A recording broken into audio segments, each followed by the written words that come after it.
Welcome. Hello. It's time for Blocktalk. We're on Bitcoin block 430310. Yeah, we're about halfway through this difficulty change, doing some pretty good stuff. We actually had a spike in hash rate recently, so that's pretty exciting. It means some new miners coming on the market. Mempool is looking good, nice and low, not too much clogging of the pipes. We did have a little spike here on September 16th, so I imagine that was payday for a lot of people. But yeah, doing good. We got some awesome sponsors to talk about. Syscoin, who are doing a marketplace based on a blockchain. These guys are actually merged mined with Bitcoin. And yeah, they built this whole interface of listing items for sale, having aliases, arbitration, just a lot of features that would really help them kind of step into like eBay's kind of realm of transactions.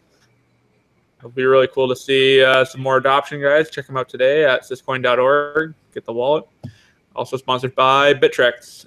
Yeah, Bittrex is an altcoin exchange, and I gotta say they put up with a lot of shit in the altcoin space, and no one has done a better job at being, that trusted exchange. Never been hacked, representing the community well on Capitol Hill. Some recent news for them: they actually just posted a bunch of delistings due to low volume. So you guys, if you see any of your favorite altcoins on this page on bittrex.com/status, you scroll all the way bottom, you'll see there's I think about 30 coins on here that need to generate about $100 in volume a day in order to stay listed, and that translates to like 30 cents in fees. So somebody's got to be interested in these coins, guys. Check them out if you really want to support them. But we got some awesome coins in the show that you definitely should be looking at supporting. So if you guys have any questions, I'll correct it. All right, yeah, let's get on to the main event and introduce some of our awesome guests.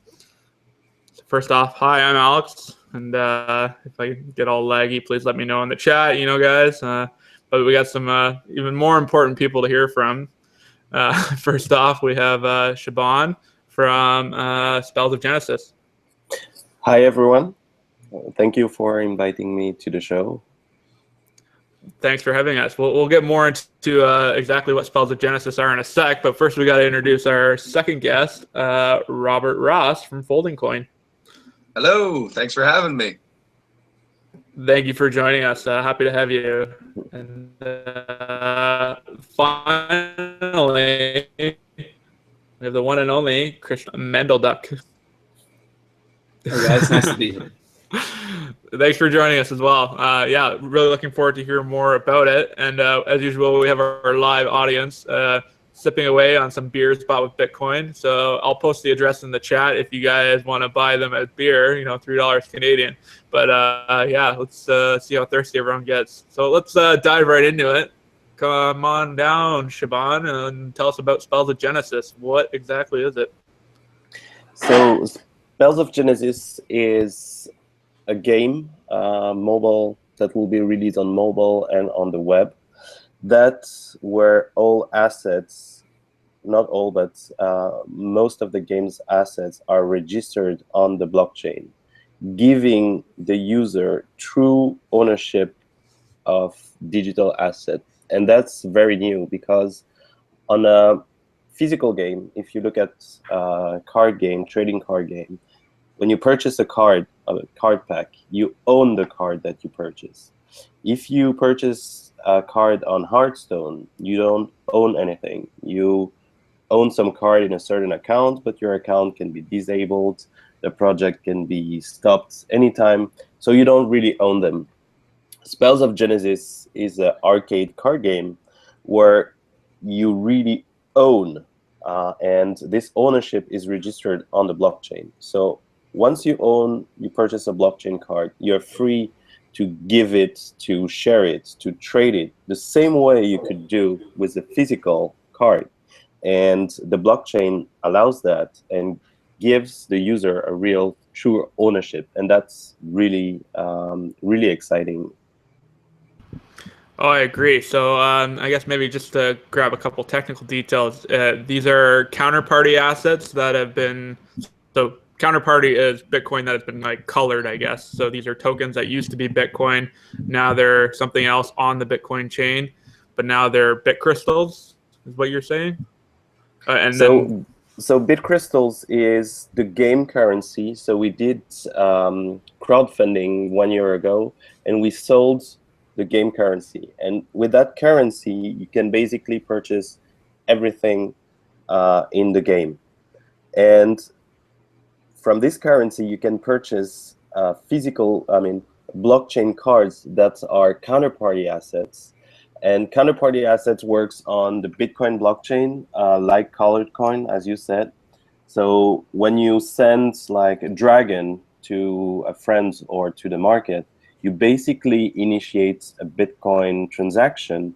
And on that transaction, the information about the asset you're transacting is written on the blockchain. So you have to pay the fee, the Bitcoin market fee on the Bitcoin blockchain the same way, but you're not sending only a Bitcoin, but you're sending something that has another value, like a dragon or a Satoshi card or whatever game asset attached to it.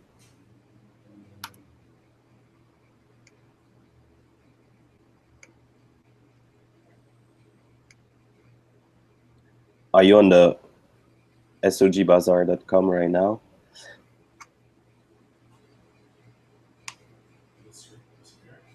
Jackie, you live?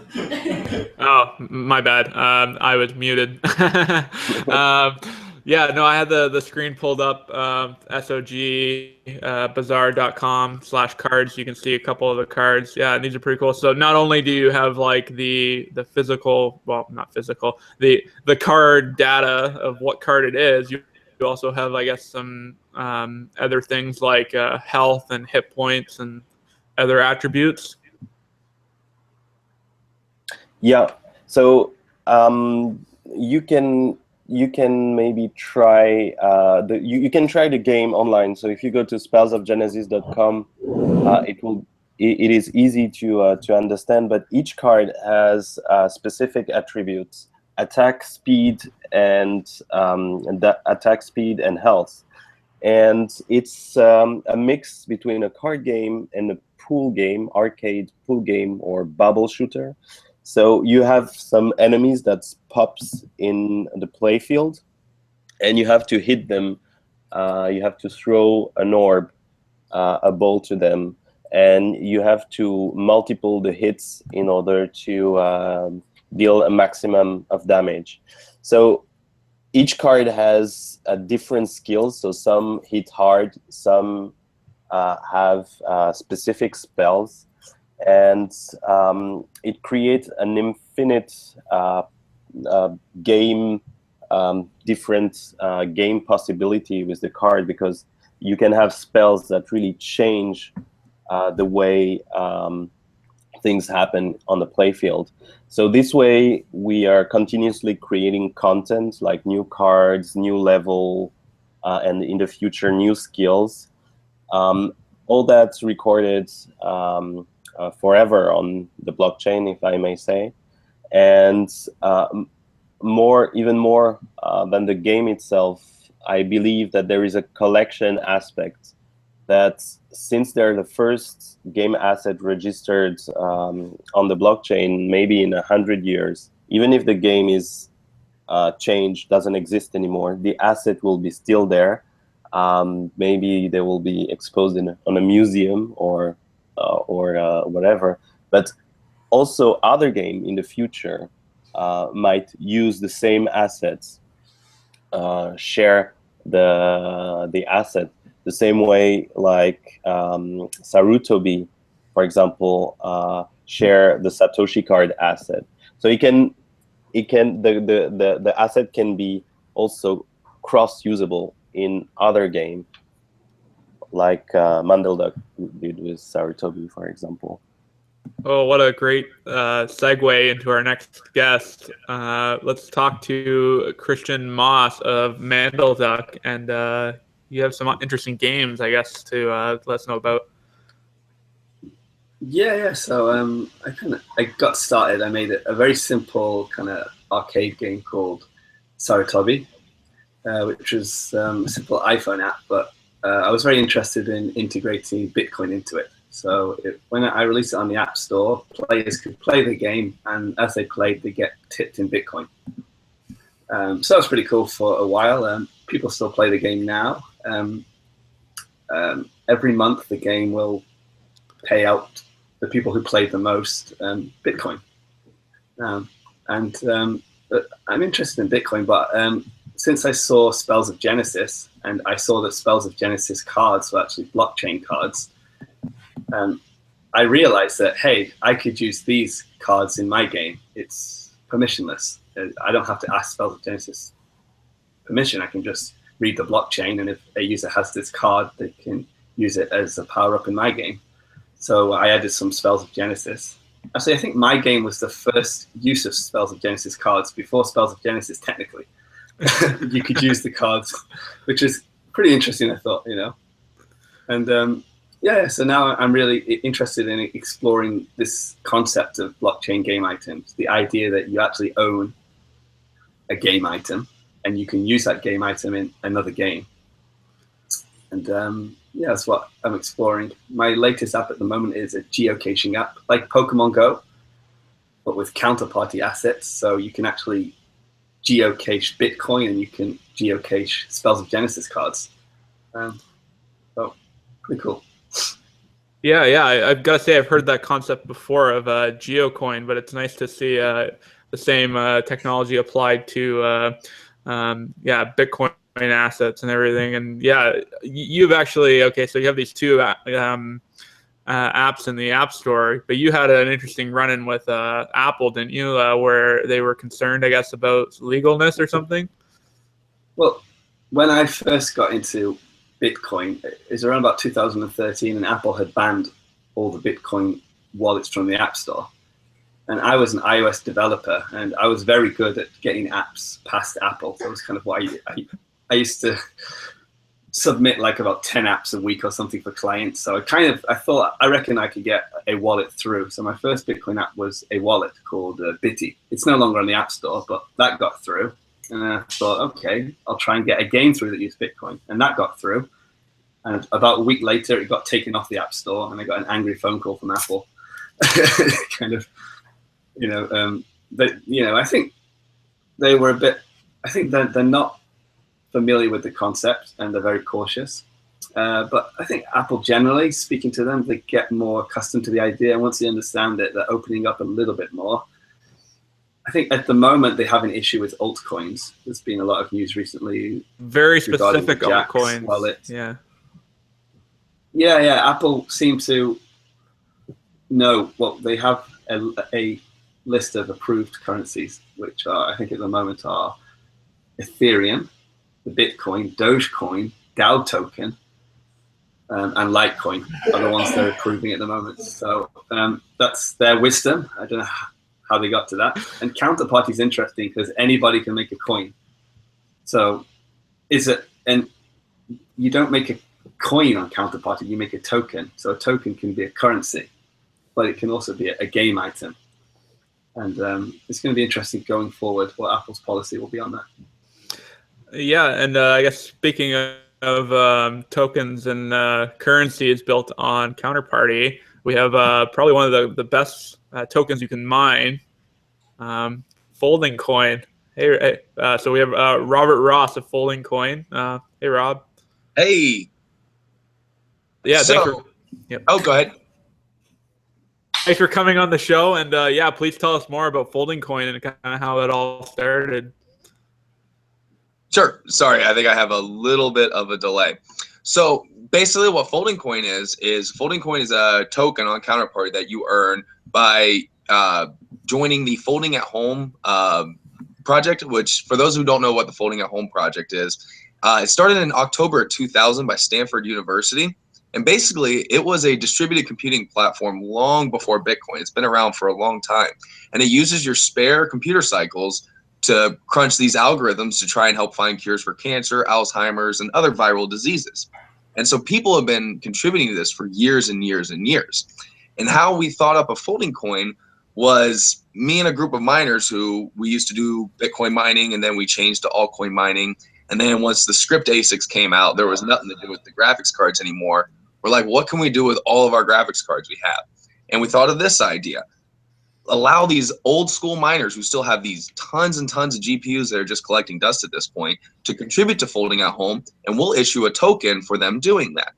Now, it's not a blockchain like a traditional altcoin, like everybody's been talking about. It's a token that's built on counterparty, so it's very easy for us to distribute. And we took it one step further. The real value of our platform has now come to the fact that we can distribute any counterparty tokens on our platform. So we've had quite a few partners. Spells of Genesis is still currently a partner, and they've done 3 different token distributions on our platform. They had the FD card, which was the very first Spells of Genesis card that was distributed on our platform. Only 300 were in existence, and all 300 you had to be folding to earn. Same with Bit Crystals. Before they had their crowd sale, they gave a small amount away just as a promotional giveaway to every folder. So then folders get to see, oh, what's this Bit Crystals thing? And now they're giving away Magic FLDC, which nobody knows what it is. Shaban won't tell us the secret, but it's a it's a token that's going to be used in the Spells of Genesis game. So really what our platform allows you to do is it allows you as a project to distribute your token on our platform for an extended period of time or for a promotional period of time to help not only promote your project, but at the same time allow these miners to be putting their hashes towards something more beneficial to humanity, rather than some blockchain that's might die. You know, we all see altcoins come and go. And I'm not saying that all altcoins are bad. I'm just saying that your GPUs, rather than hashing for a blockchain, they could be helping to solve and find cures for cancer. So that's it in a nutshell. Are you here to reply?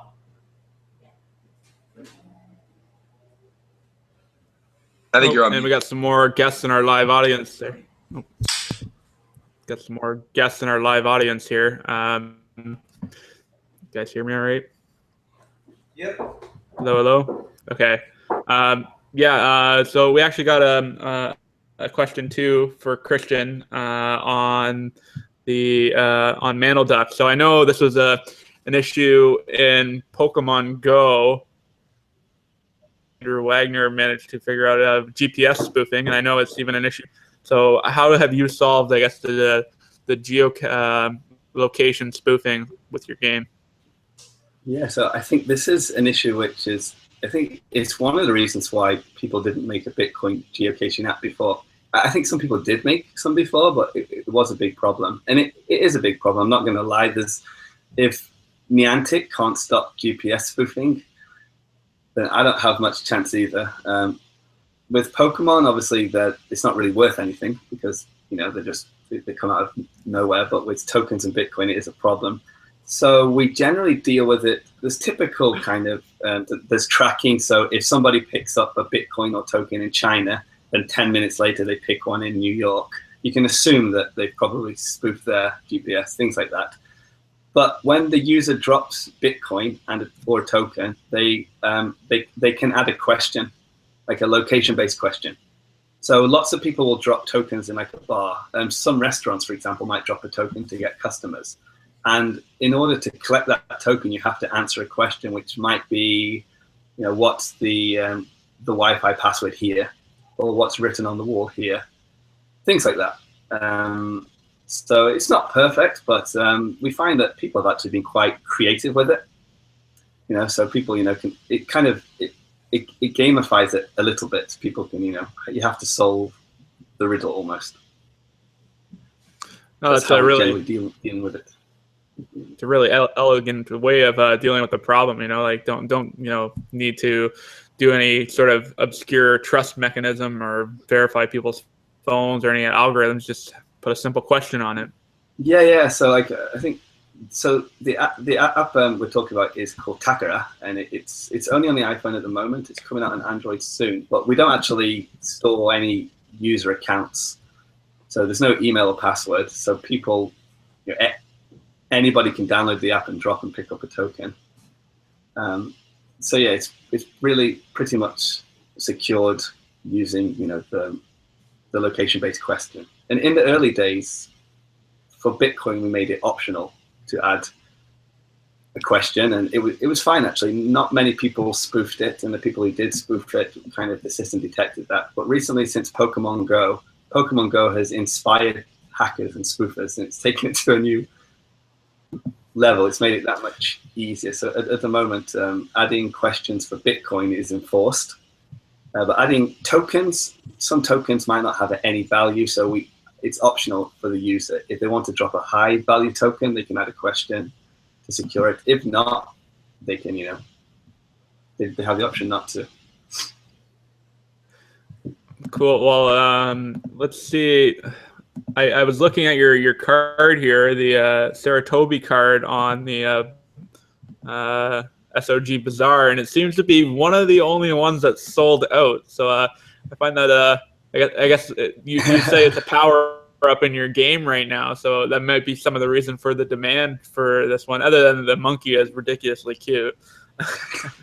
There are other ways to get it. So I think on the counterparty decks, there's probably a few orders, and you can also download the Takara app and try and see if there's a Saratobi card dropped in your area. So you can geocache them. But I'll be dropping some more. The world's a big place at the moment, so chances are if you download the app, there might not be one in your area, but I'm working on spreading a lot more around the world. It might be worth it to get an Uber and or buy a plane ticket and see if you can grab one of these. Who knows? Now, Shaban, do you think you can tell me about the? Oh, yeah, go ahead, Chris. Oh, sorry. I was just going to say, some people in Japan who played Takara, there was a Takara campaign where the prize was about $15,000 worth of counterparty tokens, and people have been booking planes and taking bullet trains. It was a race in order to get the token. So yeah, people are doing that. Interesting enough. Oh, that's amazing. So I guess to talk about maybe some of the more valuable cards, Shaban, maybe you can tell us about like the artwork and like the story behind some of your favorite cards, maybe. Sure. Spells of Genesis is not just a game that uses blockchain. It's a game that is born with blockchain. So it's not about just using, but it's also a part of the story. So as you may have seen, the cards that we issue are related to the community and the Bitcoin and blockchain story. So the rarest card is Satoshi card. So of course Satoshi is famous in the community, and a lot of people don't know all the story of blockchain, and there is a lot of things happening, and designing characters that are symbolically related to what's happening. For example, I quoted Satoshi, but we also have the Genesis block card. We have the Battle for Block Size card. That was an interesting story, because we released the Battle for Block Size card, and I posted it on Reddit, and I got shadow banned for posting the illustration. It was not promoting anything; it was just illustrating what's happening. But I got banned for posting this picture. So it's interesting because it shows how intense the things are, how emotional the things are on the Bitcoin ecosystem. And I want to give that to the players, to people who don't know anything about blockchain. They can identify, they can symbolically enter this very fantastic world. And also, I was asked sometimes another funny story is the DAO card. So we did a DAO Colossus as a card, and on the card's lore we wrote that all the energy coming from the people make the DAO invincible. Colossus of the Invincible. And the day after we released the card, the hack was revealed. So it was pretty interesting. Story. And also we illustrated the mongox, the stealing of mongox, for example, symbolically. Some people asked, this is a very sad story. So why do you make a card of that? And I will say, yeah, it's a sad story, and we want to illustrate everything that's happening. All these events are important, so we symbolize them. And it's not because we are happy of this event occurring, but it's fantastic from a story point of view. All these bad guys, the good guys, the bad guys, that make a fantastic universe for Spells of Genesis. Yeah, I think I see my favorite card here that I'm going to have to pick up is the Bear Whale, which I think was the summer of 2014. It was on this downtrend from $1,200 that someone on Bitstamp placed an order. I think it was 30,000 Bitcoins as a sell, and it was holding the entire market down, but like it was getting chomped away. And I think it was within like 2 hours, all that Bitcoin was bought, the entire wall. So that was as the Bear Whale. So kind of cool to see that immortalized in a card now. Yeah, definitely. And as I said, we want these cards to be part of the history in 100 years, because we believe blockchain will continue for a very long time. So all these card people will just look at them and remember the story or what happened at this very beginning of the blockchain. So what you're saying is there's definitely going to have to be a Blocktalk card very soon. yeah. We're so. doing some partnership with a lot of projects. Cool. Well, speaking of partnered projects, this is a very interesting card here. I hope I grabbed the right one. The FD card, which I believe is the FoldingCoin card. Yeah. Robert, do you think you can tell us more about this card? Yeah, so back when me and James, our original lead developer, back when we came up with the idea of merge folding, where we could distribute more counterparty tokens on our platform rather than just our own, this is about the time that Spells of Genesis was just starting to come into the scene, and they were just starting to announce like what they were doing and how they were coming about it. And Shaban was kind enough to give me his time for us to kind of talk about the idea of him distributing a card on our platform. And they were kind enough to pay one of their illustrators to create this card for us, and I'm sure that was a lot of work on his end. And they distributed the very first SOG card on our platform. So that was a really, really cool thing for us to have that partnership with them on that. And funny thing is when FD card and all the other cards for Spells of Genesis started being actively traded on the DEX, people who were folding for FoldingCoin during the time of the FD card actually had more value in their FD card than they did in FLDC. So a lot of people were really, really excited that they were able to get a valuable SOG card for giving back to the world by helping to find cures for cancer and Alzheimer's and other things. Yeah, so that's basically the story of FD card. We're really proud that we're immortalized in the SOG game as the very first card. We hang our hat on that. So. Well, at least first card distributed. I don't know if it was the first card thought up of. But yeah, it was really exciting. And it really gave a great example of not only the value of SOG and owning your own cards and how cool they are, but also it really showed the value in our platform on how you as a company or as a project can distribute your tokens on our platform very easily to hundreds of users. Yeah, it's definitely a cool way to incentivize the program even more by having, I guess, lottery kind of giveaways is really very similar. Yeah. So I think it's pretty cool with counterparting Bitcoin that you can actually fold protein and get a game item out of that. You know, so I think that's something that you couldn't really do before. You could. It's just if you think about it. And, oh yeah. Well, that's why we chose Counterparty, because we don't have a blockchain to maintain. So our focus can be purely on our platform of trying to get more folders to join the Folding at Home network. And Stanford, they've been running Folding at Home for 16 years. So they take care of all the folding proteins. Counterparty takes care of the tokens. Bitcoin takes care of the blockchain, and we take care of all the rest. That's definitely an interesting pitch then. So is that, I guess, one of the main benefits you have over something like CureCoin or even GridCoin, where they're kind of plugged into the Boink network? Yeah, because how GridCoin, I don't know much of how their system works, but we're always in communication with the CureCoin guys. And to lay anything to rest, we're not enemies with the CureCoin guys. They're great. They just have a different approach of trying to get folding at home users, and they've done a fantastic job.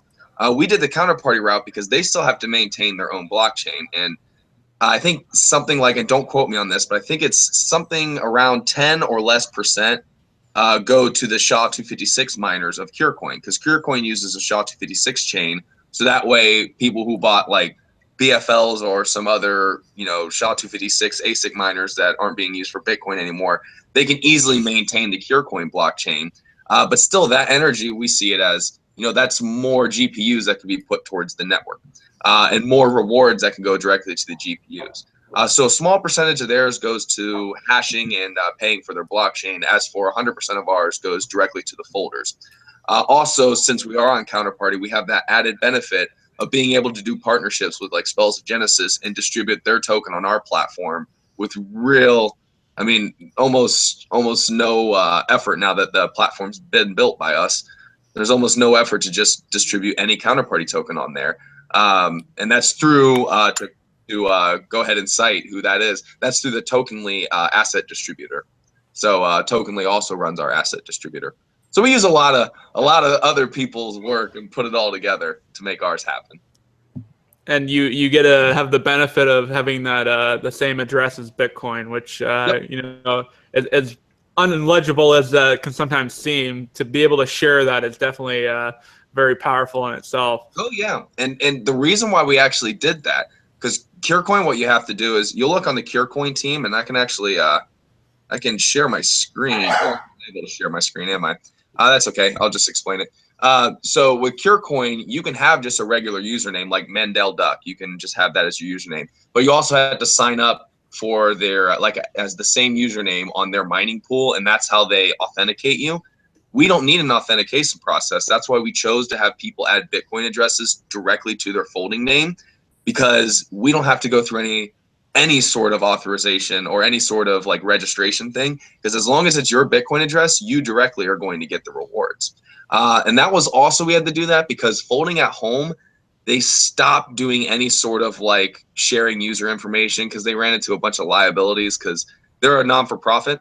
And I think when I was talking to their professor over there, they had some sort of issues with it a couple years ago. So they just stopped doing any sort of sharing of personal information, and they don't allow third parties to pull personal information from users at Folding at Home.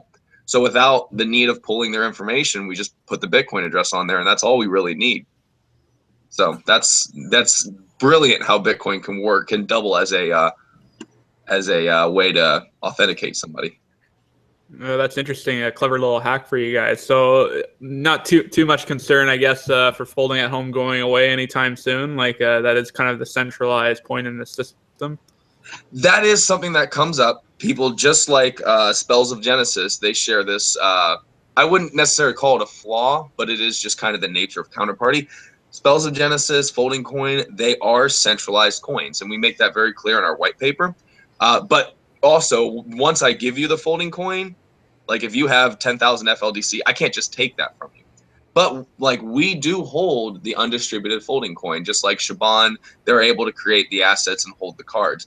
That's just kind of the nature of Counterparty. You know, you get rid of the overhead of having to maintain your own blockchain. You get rid of the overhead of having to find core developers to make sure everything is secure and not getting hacked.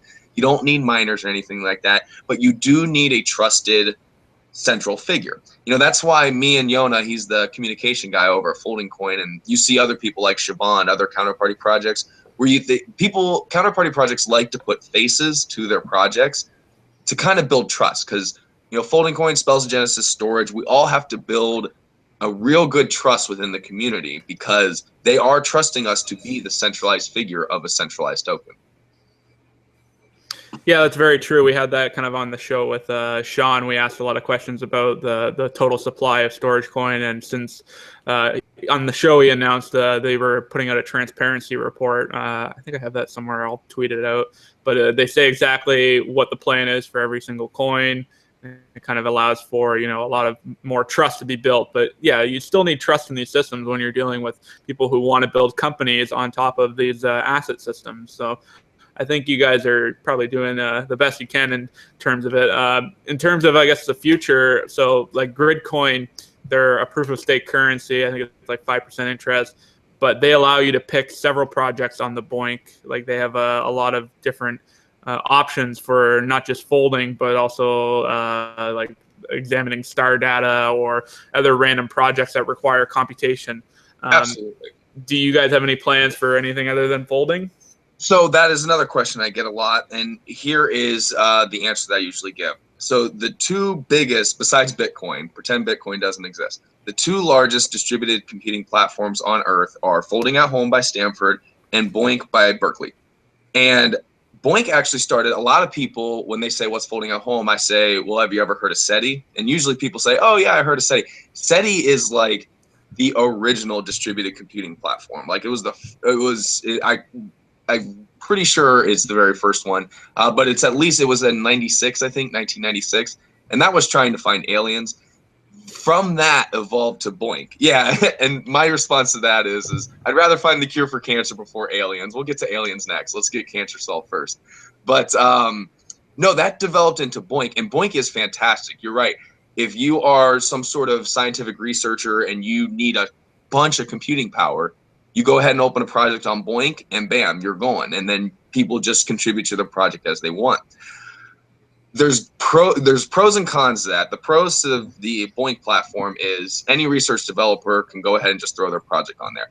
The con is just like, I'll use altcoins as an example. We have hundreds and hundreds and hundreds of altcoins. The ones that aren't as popular aren't really getting developed as well. They don't necessarily have the brightest minds behind them. As for Folding at Home, they have one purpose. They have one sole mission, and that is to help fold proteins to find cures for viral diseases.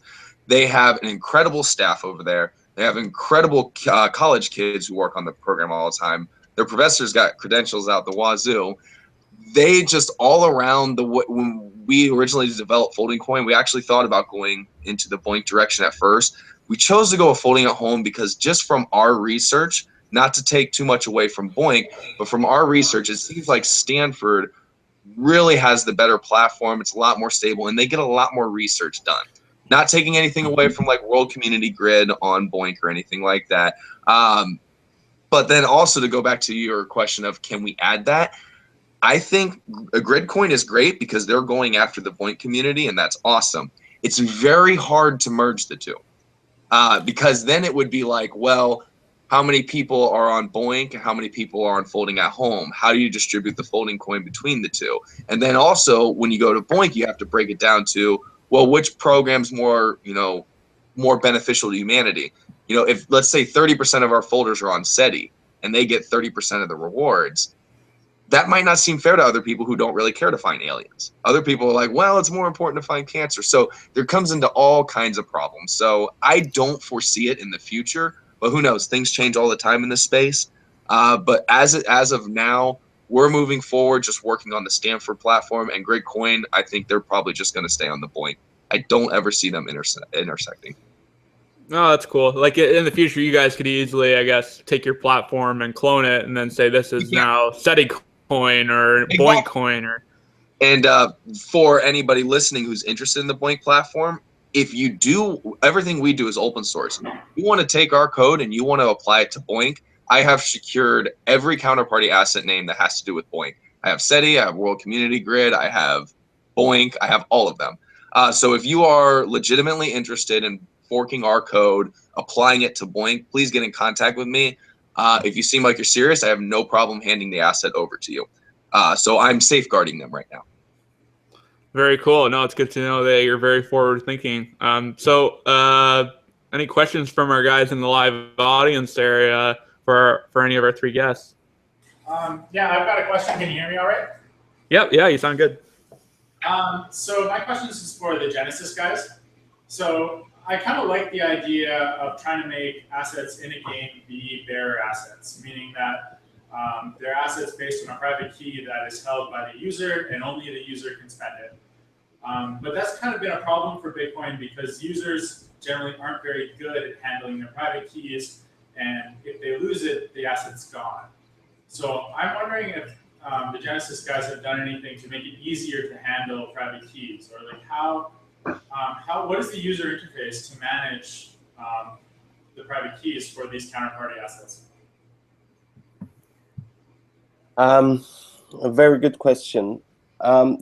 To start off, one of the things that was on our pipe and still is the physical cards, IDO pass cards that we want to build in the future to help people have, in a way, multi-sig of their key and being able to retrieve the key if they forget the password, the encryption key, or if they lose something. So this is a very, very important topic we are working on right now. It's very early, so right now we don't have much done in that sense.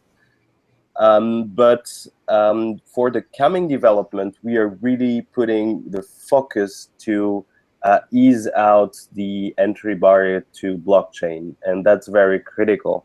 And one of the steps that we're doing is the Book of Orbs that we released with Indie Square team and together with Chris, is a way, it's a wallet on mobile where you can manage your Bitcoin and your game asset in a simpler way. So it looks really easy to use. So I invite you to look for Book of Orbs in the app stores. And this is one step to ease out the use of blockchain securing the private key. There is still a lot of things to do, and that's the future plan and development that we're working on. So if I can jump in, I think so. A lot of the counterparty wallets use like the passphrase. So you'll have 12 words that you have to write down the 12 words, and that's the seed to regenerate all your private keys. We're also in trying to get into talks with people like Trezor and KeepKey to see if we can integrate, because counterparty is based on the Bitcoin protocol. So there's no reason why you can't store these assets on your Trezor or your hardware wallet. So I think that's going to come, and that's going to make it even more secure. Yeah, I look forward to that. I saw that there was a key and some discussion, or there was a card on Spells of Genesis for Trezor, and some discussion. But it seems like they're adding a lot more, I guess, compatibility, not just with Bitcoin and Litecoin, but also like other like coins, like I guess Ethereum had a little bit of development for them. Shaban, is there also some of these tokens and Spells of Genesis cards can be worth quite a lot? So there's going to be, once they become more popular, users are going to be phished or scammed. So it's yeah, you could easily make a paper wallet, at least right now. So Shaban, do you guys have a card for Ethereum right now, or? Yes, if you're talking about the character Ethereum, there is a Ethereum card. It's not on Ethereum network, but still on Counterparty, but it represents Ethereum, of course. We do have one. Well, I think I found a second Ethereum card you can have. The rarest Pokemon of all. You got to get a Vitachu. Really good for the platform. I think it would be a very good ode to the story of Ethereum as well. But yeah, I saw you have a Satoshi Light too. That's a good card. Yeah, I was discussing with Bobby Lee just recently. I met him here in Tokyo, and yeah, Satoshi Light card is also very valuable, and it's very interesting to have this second coin that came out and have been big, such as Litecoin. So what is your favorite card then? My favorites, I will say visually, I like Satoshi card because it's so emblematic. I like the DAO card. I really like the visual of it. I like talking about visual. I like the Shaame card. It's very nice, a dragon. I like the folding card, as Robert said. What's the very first blockchain card that we issued, and in partnership with a FoldingCoin, since we thought that's an amazing project, and we want to have to have something that symbolized. I like Doge card, since you show it as well. I imagine that's the basement there, their favorite card. I know Cameron is a big fan of Doge, and we'll be trying to attire cards very soon. Any more questions from the basement there? Sure. I have a question for the folding coins guys. So if I understand it correctly, they're like using the proof of folding to issue these folding coins, and they're distributed out like if you've shown that you've done some folding. Can you talk a little bit about how you validate that real folding has gone on? Sure. Alex, are you able to display my screen? Are you able to do that? No. There's a little green button on the left. I don't know. There it is right there. And let's see. All right, does everybody see my screen right here? Yep. All right, so you see all these stats? Okay, so I'll go over that real quick. This is the Stanford's direct site. And if you go to, let's say, their team and statistics, you can actually pull up and look at all the donor statistics right here. So just clicking the donor statistics, it takes it a little bit to load because it's a pretty big text file. But while that's loading, I'll show you where you can find it down here.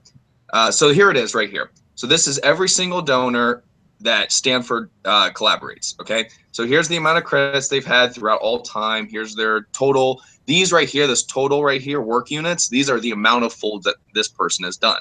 So as you can see, this guy, PS3, that's actually a collective one, but we'll use War then, for example. War has done a lot of credits, a lot of folds, and he's a part of this team. Now, obviously, this is a terrible statistic page to go through. So what Stanford allows you to do is down here, directly from their site, they allow you to download these text files, and you can download them. Yeah, I'm sorry? But the question was how do you validate that they actually did that folding? Like why? Right. He's at the top of the list, sure, but right. So be faking it. Right. So I have to first explain that we can download Stanford stats directly, and then how you can actually validate it is if we go to all user list here, you can see like this person right here. Do you see how they have that Bitcoin address in their name? So within our code, we go through all of the stats that have been pulled from Stanford, and we look for anybody with a Bitcoin address, and we tie it to the amount of points that they got that day. You can actually see it here. Here's the 12th we have right here. This was our calculation from the 12th, and you'll see these are all the addresses of the folders. And so we pull the stats from Stanford, look for anybody with a Bitcoin address in their name, calculate how many points they had, add that all up together, and then that's how we find it. Does that answer your question pretty well? So you're saying you're relying on Stanford to do the, yes, confirmation of if they have like. That is correct. That there's a crypto coin being issued on, like, because that's a high security thing now. Right. So the reason why it doesn't, the reason why Stanford doesn't have an issue, because we've talked to them about this many times, because we're not in any way, shape, or form getting into their system. Alls we are is looking for their public information of usernames, and we're looking for that Bitcoin address. That's why, going back earlier, we chose to have people add a Bitcoin address to their username, because we're not allowed to infiltrate into their system and pull their stats and see who is who. We have to validate them another way. So as long as they put a Bitcoin address in their name, our code takes their name, because going back to sharing my screen, let's see, I'll show you exactly. Let's see. So using this person, for example, okay, TGU skill. What our code does is it says, okay, we're looking for FLDC underscore, and then anything that has an FLDC underscore, it needs to be followed by a Bitcoin address. And then in our code, it validates if this is a valid Bitcoin address. And if it's a valid Bitcoin address, that's how we authenticate that user.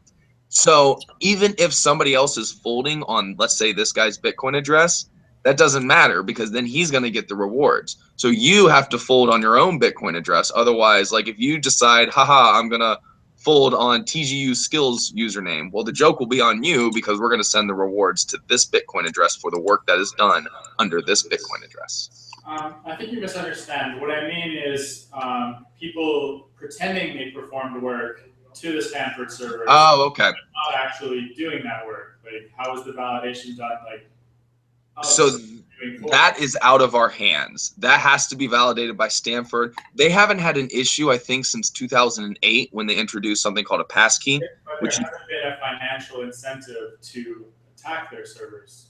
I'm sorry? You think that you're like introducing a financial incentive to attack the Stanford FoldingCoin? I don't think so. I mean, possibly, but I mean, they haven't sent us a cease and desist. They don't really care what we're doing, because we're not doing anything out of their terms and condition. We're just simply applying a cryptocurrency project to it. I mean, they've been developing it for 16 years and they haven't had any major issues. I doubt anybody would attack it anytime soon. But if that does happen, I honestly don't know what would happen after that.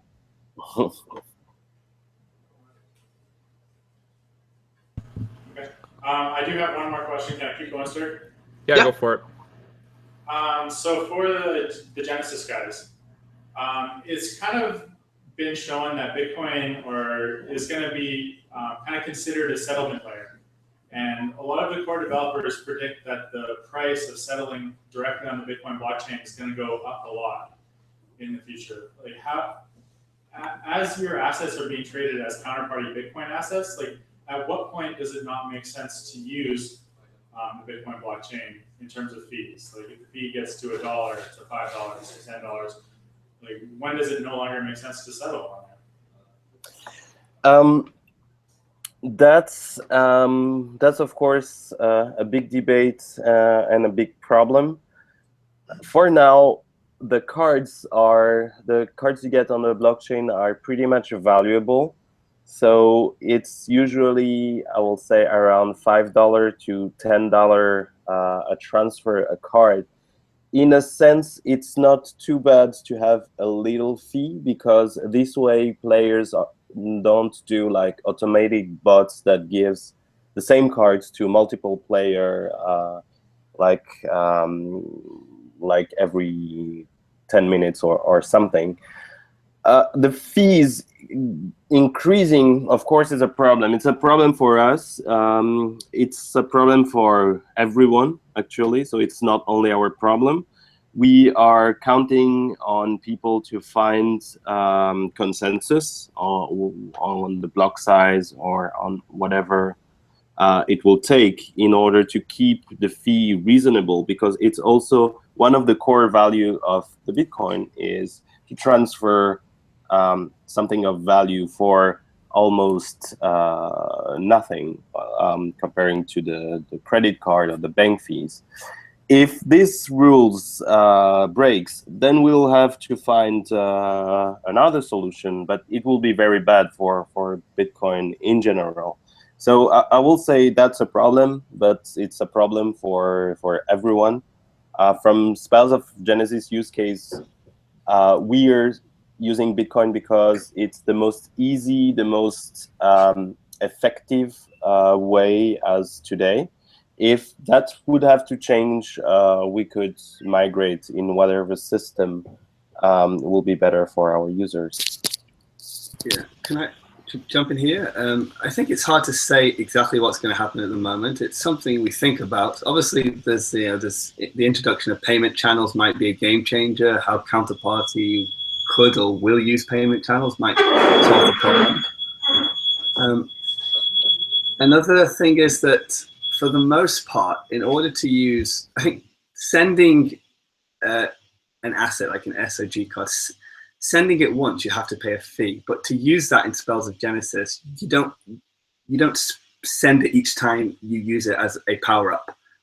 So once you've got the card, it really doesn't have to move. It's only when you're trading or sending it. So from that respect, there's no traffic or there's no fee involved there. Yeah, so it's a problem maybe for micropayments, but for like a $500 Satoshi card or however much it's worth, I don't think you're going to be too concerned about the fees as long as it settles properly. Yeah, that sounds about right. But I think for counterparty tokens in general, it might change things. It might change how counterparty tokens could be used. Like you said, they would move less from sending micropayments or games making their own coin that you spend to more like bigger assets, items that you don't mind paying a high fee for and settling. But I think we're still not sure which way it will go. And there's I know StorageCoin. I think StorageCoin have been playing with counterparty payment channels and things like this. So it's really hard to say at the moment, I think. Yeah, so we're confident something will emerge to solve that. Storage actually had them on the show, I think 2 weeks ago. Check it out in the channel below. Make sure you like and subscribe. You won't miss it next time. But they're playing around with payment channels in order to do microtransactions with colored Bitcoins. So I think that's kind of like a hub and spoke sort of strategy. I forget the technicals now, but there's definitely some innovation going on. Whether or not Lightning has an effect on it, I think I'm not sure if Lightning will affect counterparty tokens in a beneficiary way. Be interesting to see. We'll have Trevor on the show later on, and he can explain it to us further. Also, I think there's also there is talk. I know that Bitcoin.com are really trying to set up as an alternative to Core. So, and from what I understand, they are hoping for a hard fork and hoping to push Bitcoin Unlimited. So that will see how the market reacts to that. So yeah, Bitcoin's an ever-changing space, so it's hard to make predictions. I got another idea for a card for you. You guys know how Roger Ver is described as Bitcoin Jesus. I think you should make a Bitcoin Moses card and then have him splitting the Bitcoin. I think that would be. I had an idea of getting Andreas Antonopoulos as some sort of Greek, kind of mystic Greek philosopher type. Plato or something. Antonopoulos, the elder. Yeah, that would be cool, actually. I'm not sure with people you have to get their permission. I'm sure it's a bit more complicated, maybe. Yeah, we find a way. Nice. It's all on the blockchain. You don't need permission. Cease and desist that. So, Christian, do you have any further games planned, or are you continuing development on the two that you already have made here, the Saratobi? At the moment, my focus is on really two things. Takara, the geocaching. So at the moment, it's only on iPhone, so working on the Android build. And we're hoping to kind of work with other game developers. Like, actually, myself, a company called Indie Square, and Shaban are working on a project which will make it easier for other game developers to create games with blockchain game items. I think rather than making individual games, make it easier for everybody else to make games, and that way it helps the economy together. And the more games that use counterparty or blockchain, the more enriched each game will be, because you can technically share those game items. So you can use Spells of Genesis cards in Saratobi, but somebody might make a really cool RPG which also lets you use Spells of Genesis cards, and vice versa. And you can use your folding coins in the game, for example, and earn a bit of folding protein and use that in a game, or get some folding coins by killing a monster in a game. It's going to be really cool going forward. I think at the moment it's all about getting as many cool projects going that can all work together. And I think that's maybe why we've seen a recent value increase in Counterparty. Like, we're seeing the value of the platform. I know I'm really excited to hear more from Trevor, but the other company I want to hear more from is Omni, because they have a very similar platform. Do any of you guys kind of know what the main difference is between Omni and Counterparty is? Personally, no, I have heard of Omni because we were going to use the word Omni for a project, and they had already taken it. So I think that's why. I'm not sure. Big difference between colored coins and Counterparty. I don't know the big difference between Omni and Counterparty. I think they're fairly similar. Yeah, the news that I have, because I talked a lot with Craig Seller from Omni, are pretty old, so I don't want to say wrong thing here. But at the time there was no decentralized exchange on Omni. They told me they are working on it, so probably they have it by now. So it's pretty similar. Now, I guess as we're getting to the end of the show here, maybe you could tell us a bit more about the field of Genesis and these orbs that everyone keeps talking about. Sure.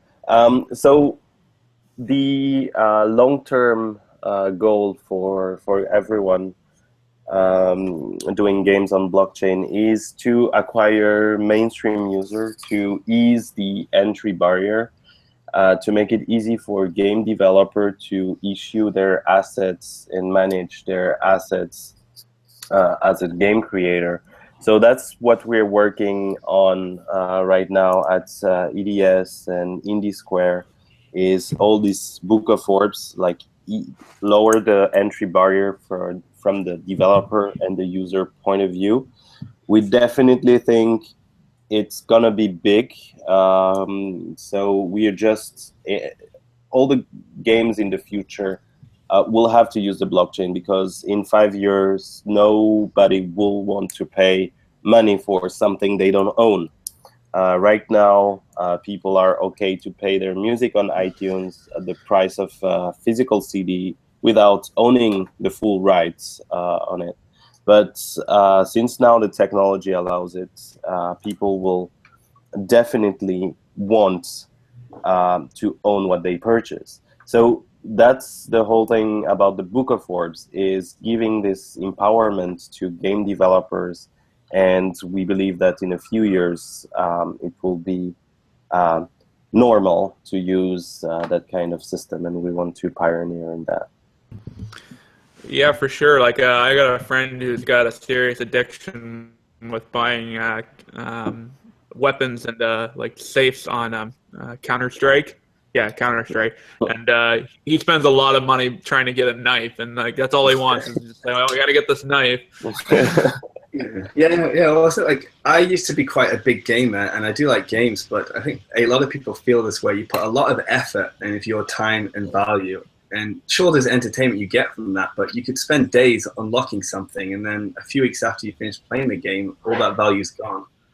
So I think we're not saying that every game has to be a blockchain game, and not every blockchain game has to be 100% blockchain game assets. So I think what we'd like to see is like games that are normal, great games standalone, enriched with blockchain game items.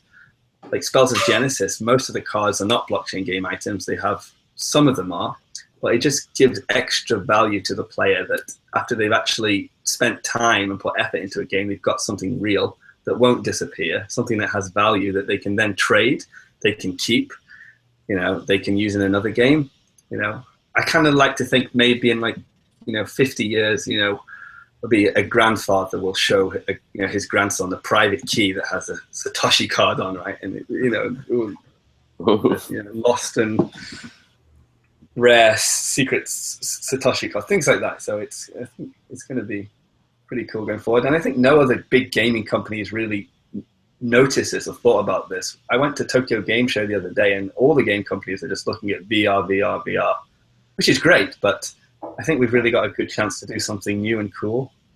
It's a bit kind of difficult for mainstream users to get their head around at the moment, but as the industry matures, I think they're really going to start to come on board, and normal gamers will really like the idea.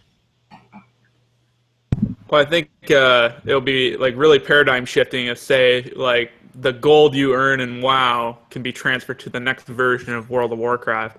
So like that sort of mentality or planning in games could be commonplace because of the work you guys are doing. So I think to change that standard of ownership would be very interesting. I think one problem we might run into is at the moment, I think there's going to be a bit of pushback from the industry. I know that, for example, Apple probably won't like the idea, and then once game items have value, there'll be people, they'll try to be regulated, and so it's going to be a challenge going forward.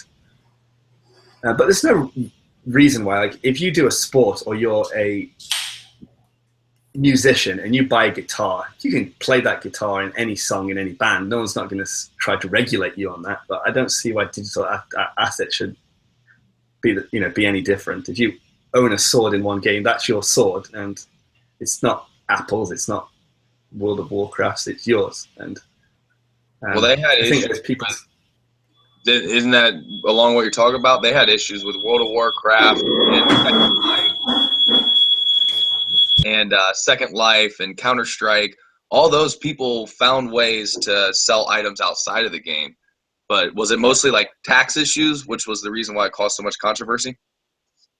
Yeah. I think they were centralized as well. So thing about Bitcoin, it's decentralized. So it's right. That's the whole point of it. Otherwise, I think companies are trying to do this with a more centralized approach. There's a few startups I've talked to. We're trying to do the same thing, some sort of marketplace for all gamers to use the game items, but it's really slow for them because they have to go through the regulation, and it's difficult to get not open.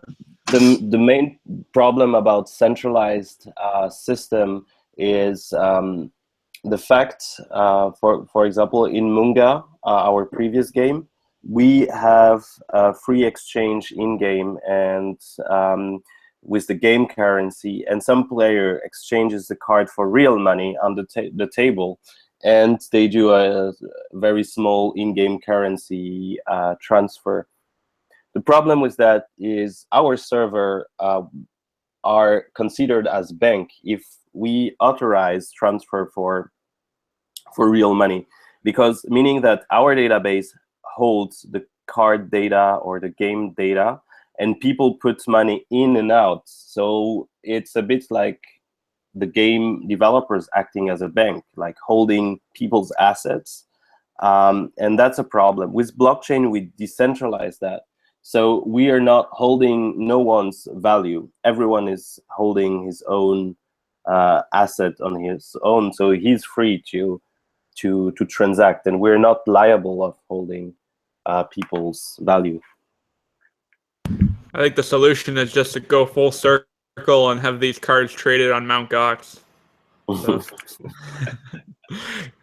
like, just have all the cards listed there. Have Carpelis boot it back up and have his trading algo that he wrote originally to trade Magic the Gathering cards, and have them trade Spells of Genesis cards, and then that will be the perfect future for us. Gox 2 though. Well, he's out now, so I think it will be perfect for him to get back to work and work on the. I think he's got to add Litecoin first. he's living down the road from where Shaban is now, actually, so he can probably pop over, knock on his door, have a coffee with him. Yeah, I think you need to make a Carpelis card. I don't know if it could be, rather than a character card, it could be maybe like one a actually. card. Oh, there is. There is actually. There's a card. I'll show you my screen. It's one of my favorite cards. It's a Spells of Genesis card. And when Mt. Gox was hacked, there was that picture of the person, where is our money? I'm not sure if you can see the screen. Yeah. The Spells of Genesis card is pretty much the same, but it's a goblin. And Carpelis is holding like a golden goblet full of wine or something instead of a Starbucks. Oh man, that is amazing. Yeah, they need to make a graphic novel or something. Yeah, no, there'll be an interesting book one day on the history of all the Spells of Genesis cards, and yeah, I think you guys have cataloged a lot of the interesting things that have happened in this space. So I don't know if we have any further questions from the guys in the basement there. I think you guys are setting up smoke alarms, though. Silence. All right, well, we'll wrap up the show with we predict the Bitcoin price in 1 week's time. So on next Friday or on next Saturday at 8 p.m. Eastern Standard Time, what do you guys think the Bitcoin price will be? We're currently at $602 on Bitstamp. I'll start with Shaban. Okay.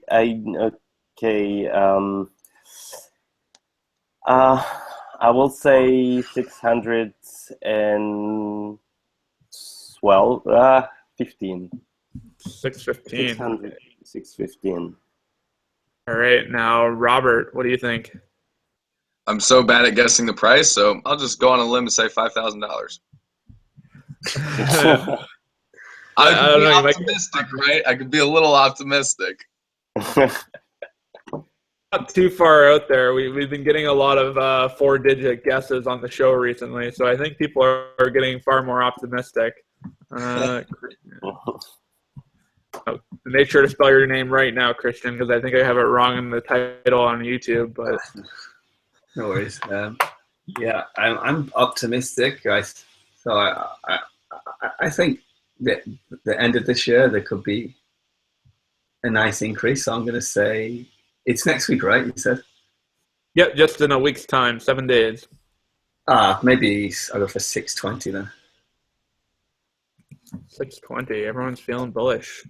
I'm gonna say I undercut. I'm gonna say 599. More bearish. Anyone in the basement there? You guys got your audio figured out? Any guesses? Yeah, I'm not sure. I don't hear you guys. It doesn't look like you're muted. We should be good now. Oh, yeah, I hear you. $1,234.56. $1,234 and sorry, what? 56 cents. Oh, I see what you're doing now. Okay. Taylor, you got a guess? 638. 638. Very bullish. Craig, sitting beside me here, do you have a guess? $1, Bob. That's $1. Craig, come on down. It's going to be worth 10,000 bit crystals. Let's see. Cam, do you have a guess? 420. That's what I was thinking. Nice. That's a good price. David, do you have a guess? 610. And now, anyone else in there that I didn't call out? Kiko, I think you're there too. I'll take 611. 611. Sorry, who was that? Russell. Perfect. That's a pretty good spread there, guys. I'll do this chart up, and we'll see who's the lucky one in a week's time. All right. Well, we thank you all for coming on the show. Shaban, Rob, have been doing fantastic work. You're definitely bringing far more people into the Bitcoin space than I think even I am. I try and convince Craig every week, but he's not having it. So I'm still at zero. But no, it's really good. I encourage everyone to download, go to MandelDuck.com and check out any of the games, because I'm sure there'll be multiple games that you can play. Get a little bit of bit crystals or FoldingCoin or Playing the Bitcoin assets. There's tons you can win. Sorry, what was it? I was playing. Did you find something, Cameron? Yeah, I'm playing the monkey game. Oh, nice. Toby. Saratobi. All right. Yeah, that'll be the one to set the high score on, guys. And we look forward to future developments, guys, and maybe having you on a future show. Thanks again. Thanks for having us. Thanks. Yeah. Thank you. And everyone at home, thanks for tuning in. Be sure to like and subscribe, follow block_talk, and check it out. We'll have lots of cool interviews. Monday, we have a cloud mining pool for Zero Cash coming on to, I guess, pitch their, see how cool that is. And we'll ask some questions on Zero Cash. It'll be really interesting to see. Thanks for tuning in, and we'll have some blocks.